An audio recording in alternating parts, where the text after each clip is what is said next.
ನೋಡಿ ಕಾಯಿ ರಸ ಹೀಗೆ ತಗೊಳ್ಳೋದು, ಹೋಳು ಸಮೇತ ಅದನ್ನು ಹಾಕ್ಕೊಂಡು ತಿನ್ನೋದು. ಹಿಂಗೆ ಬರಬೇಕು ಹೋಳು.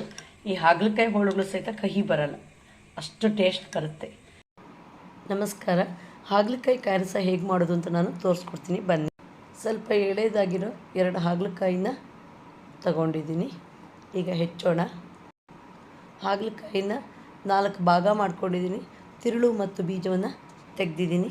ಕಾಯಿ ರಸಕ್ಕೆ ಸಣ್ಣದಾಗಿಯೂ ಹೆಚ್ಚುತ್ತಾರೆ, ನಾನಿಲ್ಲಿ ಸ್ವಲ್ಪ ಉದ್ದ ತೆಗೆದಿದ್ದೀನಿ. ಈಗ ಅರ್ಧ ಚಮಚದಷ್ಟು ಅರಿಶಿನ ಹಾಕ್ತೀನಿ.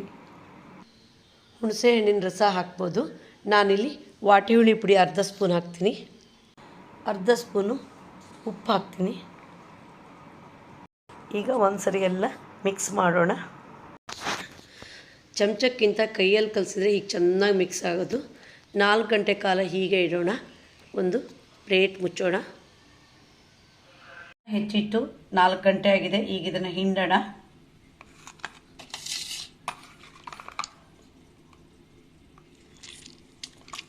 ಈಗ ಹಿಂಡಿದಾಗ ಇದು ಸ್ವಲ್ಪ ಕಹಿ ಹೋಗುತ್ತೆ.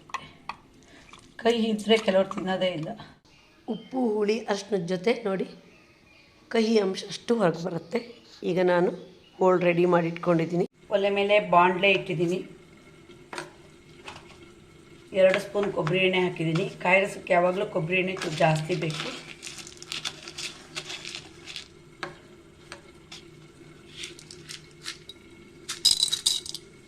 ಒಂದು ಸ್ಪೂನು ಕಡಲೆಬೇಳೆ ಹಾಕ್ತೀನಿ. 1 ಸ್ಪೂನ್ ಉದ್ದಿನಬೇಳೆ ಹಾಕ್ತೀನಿ. ಕಾಯಿ ರಸ ಅಂದ ತಕ್ಷಣ ಹಿಂಗೆ ಬೇಕು, ಪರಿಮಳಕ್ಕೆ ಹಿಂಗೆ ಹಾಕ್ತೀನಿ.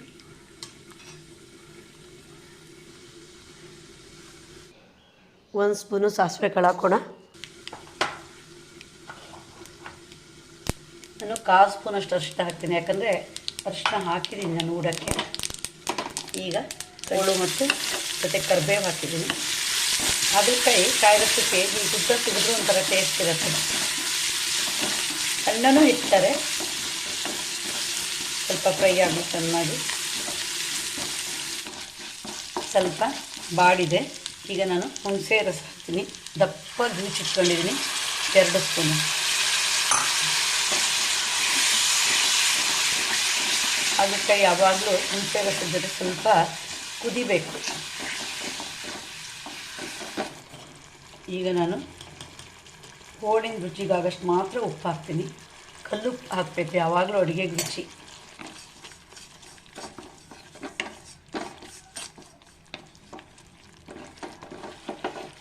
ಕಾಯಿ ರಸ ಆದಮೇಲೆ ಬೆಲ್ಲ ಬೇಕೇ ಬೇಕು.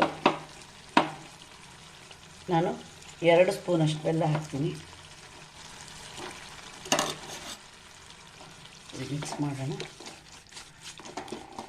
ಅದು ಉಪ್ಪು ಹುಳಿ ಬೆಲ್ಲ 3 ಕುಡಿಬೇಕು ಹೋಳು, ಅವಾಗ ತುಂಬ ಟೇಸ್ಟ್ ಬರುತ್ತೆ.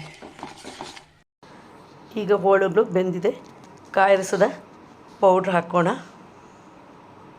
ಇದು ಕಾಯಿ ರಸದ ಪೌಡ್ರು ಮಾಡಿಟ್ಕೊಂಡ್ರೆ 1 ರಿಂದ 2 ತಿಂಗಳವರೆಗೂ ಹಾಳಾಗಲ್ಲ. ಫ್ರಿಜ್ಜಲ್ಲಿ ಇಟ್ಬಿಟ್ರೆ ಸರಿ.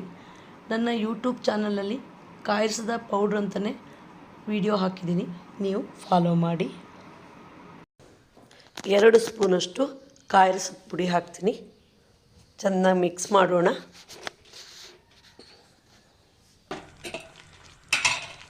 ಖಾರ ಹಾಕಿದ್ಮೇಲೆ ಸ್ವಲ್ಪ ಉಪ್ಪು ಹಾಕ್ತೀನಿ. ಅರ್ಧ ಲೋಟದಷ್ಟು ಬಿಸಿ ನೀರು ಹಾಕ್ತೀನಿ.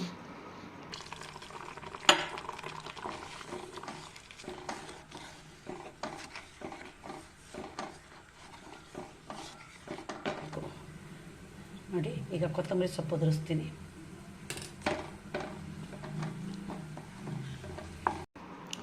ರುಚಿಯಾದ ಹಾಗಲಕಾಯಿ ಕಾಯಿ ರಸ ರೆಡಿ ಆಯಿತು. ಇನ್ನು ಗ್ಯಾಸ್ ಆಫ್ ಮಾಡೋಣ.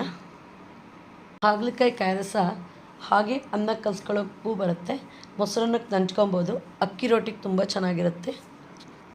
ನೋಡಿದ್ರಲ್ಲ ಹಾಗಲಕಾಯಿ ಕಾಯಿ ರಸ ಮಾಡೋ ವಿಡಿಯೋ. ನಿಮಗಿಷ್ಟ ಆದರೆ ಲೈಕ್ ಮಾಡಿ, ಶೇರ್ ಮಾಡಿ, ಸಬ್ಸ್ಕ್ರೈಬ್ ಮಾಡಿ. ಧನ್ಯವಾದಗಳು.